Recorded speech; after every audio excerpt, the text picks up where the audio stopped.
Në qoftë se në herë ju shkon mendja që për shkak të Jezusit ne do të kemi një jetë qetë, një jetë lumtur, një jetë lehtë, atëherë ne kemi gabim. Sepse vetë Krishti vdiq për mëkatet tona. Domethënë jeta në Krishtin, ndjekja e Krishtit, nuk është një fushë me lule kur ne do të kalonim kohë aty dhe do të kënaqeshim. Kjo do të ndodhë pasi do të vdesim. Do të ringjallemi në praninë e Perëndisë dhe atëherë do të kemi një jetë plot me lule. Ajo çfarë dua të ndaj sot është që kam filluar një seri nga veprat e apostujve, edhe herën e kaluar kam predikuar për themelet e kishës së re, themelet vuajtjet e kishës së re. Edhe çdo herë kur i lexojmë veprat ne shohim që kisha, fillimet e kishës nuk është që kanë qenë të lehta. Edhe përndjekja ka filluar në momentin kur është vrarë Krishti, është kryqëzuar Krishti. Përndjekja ka vazhduar edhe vazhdon edhe sot. Prandaj jeta jonë si të krishterë nuk është një jetë e lehtë. Një jetë me sfida, një jetë që ne do të përndjekemi për shkak të emrit të Tij, jo për shkak të emrit tonë. Kështu që ajo që dua të ndaj sot me ju është po ashtu nga veprat, sepse unë do të vazhdoj nga kjo seri e veprash, derisa do jem duke predikuar me ju. Edhe sot kam zgjedhur të predikoj nga pjesa 2, nga përndjekja e dytë e kishës së hershme. Herën e kaluar kam predikuar nga veprat e apostujve kapitulli 4, kur kret problemi filloi me shërimin e paralitikut. Kur Gjoni dhe Pietri e shëruan një person, edhe kisha akuzonte që kishin bërë një vepër për shkak të Zotit. Pasazhet që do flasim sot për është veprat kapitulli 5, vargjet 12 deri në vargun 42. Edhe ky pasazh tregon një kohë kur kisha e parë po rritej në mënyrë të vazhdueshme, me një shpejtësi shumë të madhe, por çdo herë përballemi kundërshtar të fortë. Megjithatë ajo që bie në sy është se veprat e Perëndisë asnjëherë nuk mund të ndalen nga njerëzit. Nuk ka njeri në tokë që mund të ndalë veprën e Perëndisë kur Perëndia ka bërë një gjë. Do të shohim 4 vargjet e para nga vargu 12 deri në vargun e 16, edhe fjala e Perëndisë thotë kështu. Dhe shumë shenja dhe mrekulli bëheshin në popull përmes duarve të apostujve, dhe të gjithë me një mendje të vetme mblidheshin në portikun e Salomonit.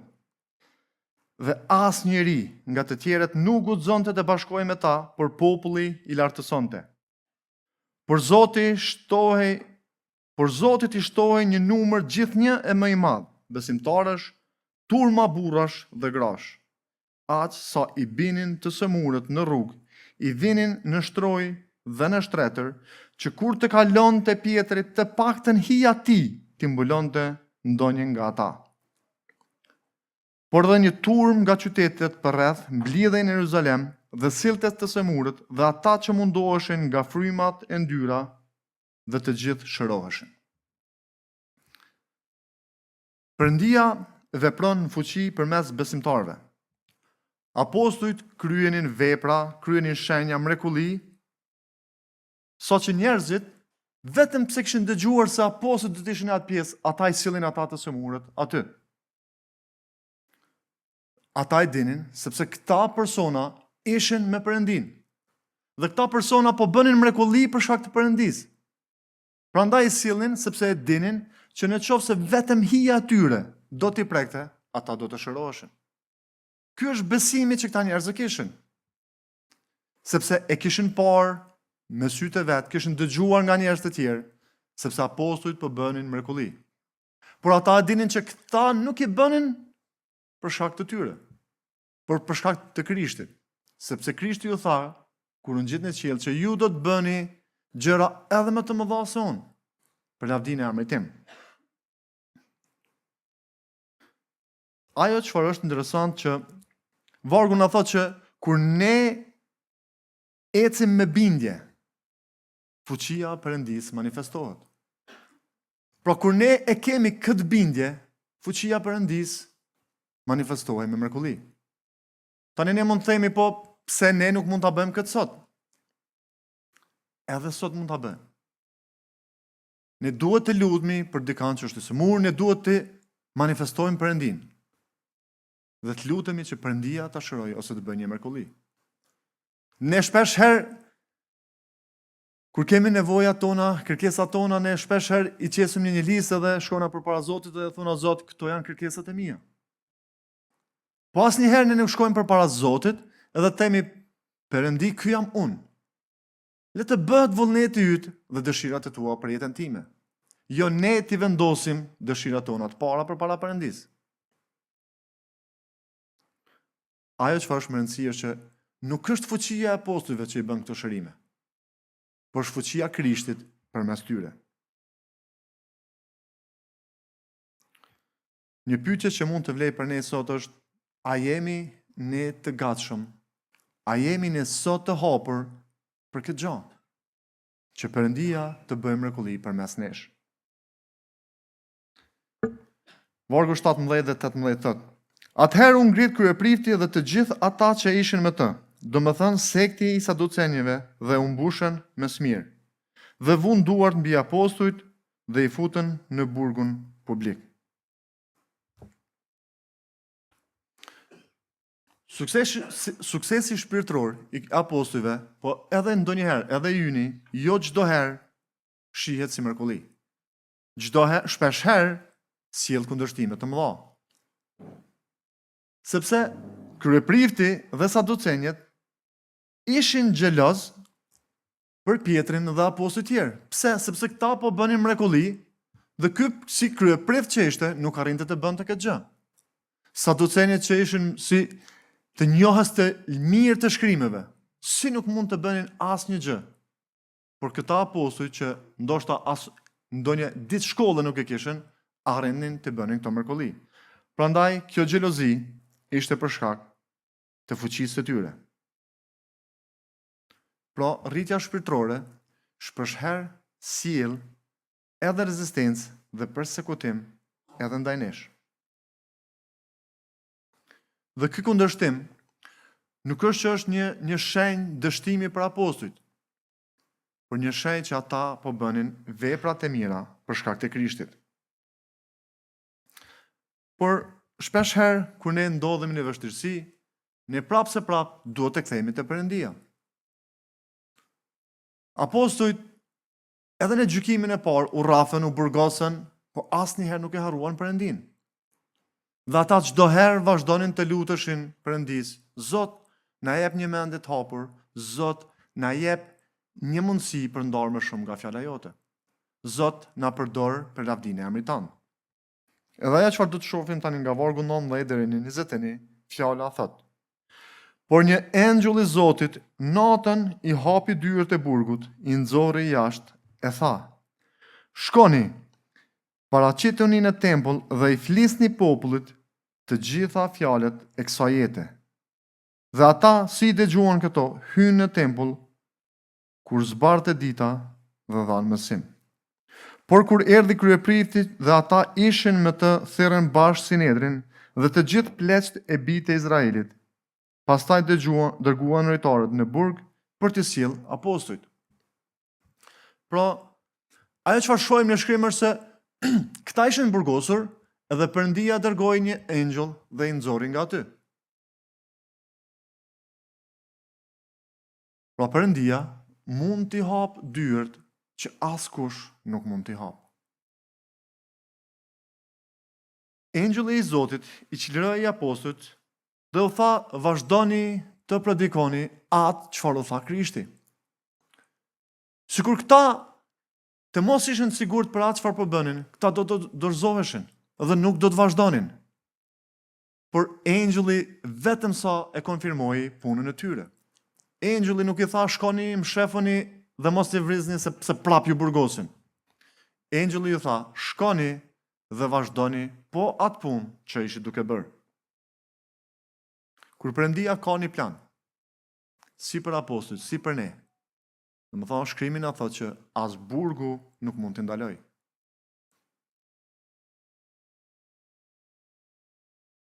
Liria jonë më madhe është ajo që ne bëjmë për planin e Perëndis. Kjo është liria jonë. Nuk duhet të fiksohemi asnjëherë, sepse kur Zoti ka një plan, ai edhe burgjet do t'i hap. Vargu 27 deri 32. Kështu pra i sollën dhe i paraqiten përpara Sinedrit dhe kryeprifti i pyeti. Përpara se të sillen tek Sinedri, apostujt ishin duke predikuar. Dhe kur rojet shkon, kur kryeprifti thot sillni përpara gjyqit, rojet shkojnë mi sjell Pietri dhe Gjoni dhe apostujt tjerë nuk ishin në burg. Edhe këta mbeten të habitur kur thanë, si ka mundësi që rojet janë aty, dyert janë të mbyllura, por personat që ne i kishim arrestuar nuk janë aty, sepse nuk e dinin se çfarë kishte ndodhur. Por njëri nga rojet tha, i kam pasot në mëngjes, po të njëjtit persona duke predikuar nga i njëjti Jezus. Për të njëjtin person që ne i kemi akuzuar edhe herën e fundit. Prandaj shkrimi thot, kështu pra i sollën dhe i paraqiten përsëri para Sinedrit dhe kryeprifti i pyeti, duke thënë, a nuk ju kemi urdhëruar rrepsisht që të mos mësoni më në atë? Dhe ja ju e keni mbushur Jeruzalemin me doktrinën tuaj që doni të bjerë mbi ne gjaku i atij njeriu.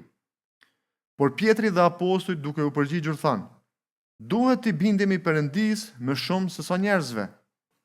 Perëndia i etërve tanë e ringjalli Jezusin, të cilin ju e vrat, duke varur në dru. Atë Perëndia e lartësoi në të djathtën e vet dhe e bëri princ dhe shpëtimtar për t'i dhënë Izraelit pendim dhe falje të mëkateve. Dhe për këto fjalë ne jemi dëshmitar të tij, si edhe fryma e shenjtë, të cilin Perëndia u dha atyre që i bindën atij. Bindja ndaj Perëndis është gjithçka. Apostujt thanë që ne duhet të bindemi Perëndis dhe jo juve. Sepse është i njëjti Perëndi që ju e keni vrarë. Pietri nuk ishte frikë nga kryeprifti edhe nga gjykatësit e tjerë. Ai tha që atë Jezus që ju e keni vrarë, ai është të djathtën e Perëndis. Atë Jezus që ju e keni përndjekur dhe ne jemi të përndjekur, jemi për shkak të emrit të tij, sepse ai është me ne. Por një gjë që është shumë e veçantë është që kryeprifti po thot, në fakt po ju thot apostujve që ju e keni mbush Jeruzalemin me këtë emër. Një farë marketingu që po i ban Pietrit edhe apostujve. Ju tha, na jo keni mi thonë mos me folë për këtë person, edhe ju prap keni vazhdu edhe e keni mbush Jeruzalemin me këtë emër. Edhe prap se prap nuk bindeni. Dhe Pietri tha që për neve është më rëndësishme t'i bindemi Perëndis se sa ty. Sepse ai na ka urdhëruar që të bëjmë këtë gjë. Pra, aja që mund të shohim në këtë pjesë është që ne e shohim besimin e vërtet edhe guximin e apostujve. Këta nuk ishin frikë. Sepse këta nuk mund të qëndronin të heshtur, nuk mund të qëndronin neutral ndaj asaj gjëjes që kishte ndodhur. Por apostujt kishin guxim dhe nuk kishin frikë të bënin këtë gjë. Fjala e Zotit vazhdon. Kur i dëgjuan këto, ata u tërbuan dhe bën që këshill t'i vrasin. Por një farisej me emrin Gamaliel, mësues i ligjit dhe i nderuar në gjithë popullin, u ngrit në Sinedër dhe urdhëroi të nxirren jashtë apostujt për një kohë të shkurtër. Pastaj u tha atyre të Sinedrit, burra, Izraelit, mendohuni mirë për atë që do t'ju bëni këtyre njerëzve, sepse përpara këtyre ditëve u ngrit Teuda, duke thënë se ishte dikush. Këtij u ngjite një numër burrash, afro 400, për ai u vra dhe të gjithë ata që ishin ndjekur u shpërndan dhe u azgjësuan. Pasti në ditët e regjistrimit të popullit u ngrit Juda, Galileas, që tërhoqi pas vetes shumë njerëz, dhe ai humbi dhe të gjithë ata që ishin duke ndjekur u shpërndan. Tani unë po them, t'i rrini larg këtyre njerëzve, që t'i lironi, sepse në qoftë se ky plan ose kjo vepër është prej njerëzve, ajo do të prishet. Por nëse është prej Perëndis, ju nuk mund të prishni, sepse do të gjindeshit në luftë kundër vetë Perëndis.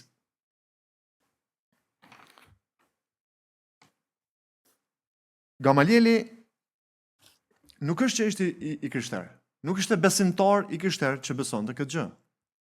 Por për shkak të urtësisë së tij, ai tha, a dini çka, kësi gjona na kena po shumë, edhe përmend 2 raste, thotë, në qoftë se këta njerëz vërtet nuk janë nga Perëndia.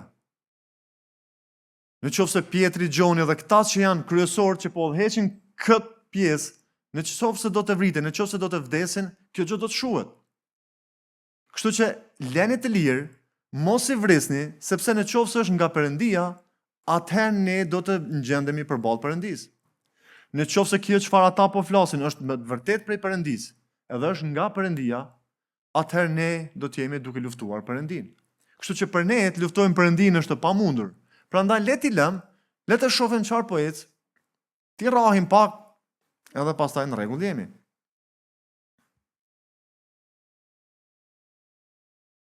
Po ajo që është e veçantë është që në qoftë se kjo është nga Perëndia, nuk do të vyshket, nuk do të shuhet asnjëherë.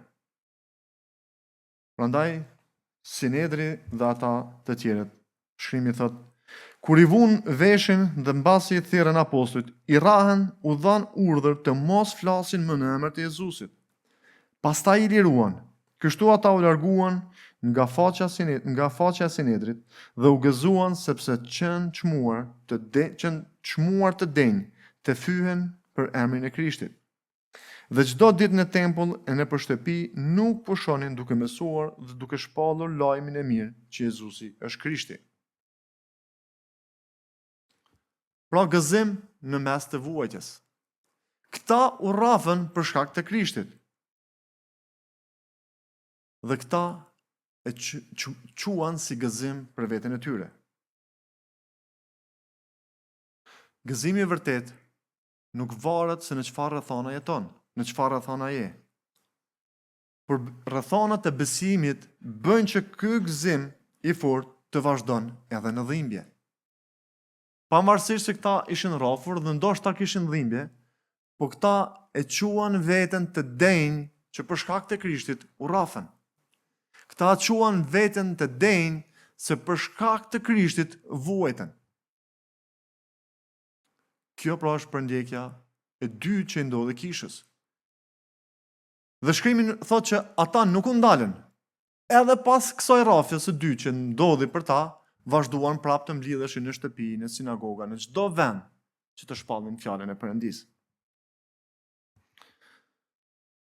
Çfarë ne mund të mësojmë nga ky pasazh? Çfarë ne mund të mësojmë si kishë nga këto gjëra? E para, Perëndia vepron fuqishëm përmes besimtarëve. Nëse ne jemi ashtu siç na thot Krishti, nëse ne vazhdojmë të shpallim ashtu siç na urdhëron Krishti, Perëndia do të veprojë në ne. Kjo është gjëra e parë që ne duhet të bëjmë. Të bindemi atij, të shpallim dhe ai do të veprojë përmes nesh. Gjëja e dytë që mund të mësojmë nga ky pasazh është që